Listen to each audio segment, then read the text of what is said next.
ស្វាគមន៍និងស្ដាប់ដំរុយឆ្នោតខ្មែរប្រចាំថ្ងៃ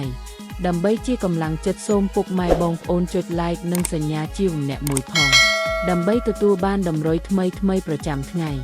ដំរុយឆ្នោតខ្មែរនៅថ្ងៃនេះគឺថ្ងៃទី16ខែមករាឆ្នាំ2025ដើម្បីកុំឲ្យខាតពេលយូរសូមស្ដាប់ដំរុយឆ្នោតពី admin មានលេខ77552125 CD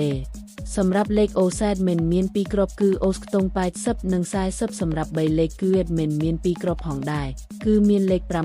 991គុណ563គុណបើសិនជាពុកម៉ែបងប្អូនស្រឡាញ់និងពេញចិត្តលេខទាំងនេះពុកម៉ែបងប្អូនអាចយកលេខទាំងនេះទៅផ្សងសំណាងបានពុកម៉ែបងប្អូនអាចចូល link ខាងក្រោមដើម្បីមើលលទ្ធផលឆ្នោតក្នុងក្រុម Telegram បានដោយគ្រាន់តែចុច link ក្រោមជាចុងក្រោយសូមជូនពរពុកម៉ែបងប្អូនដែលយកលេខខាង admin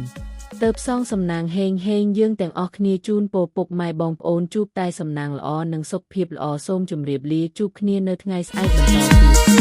ត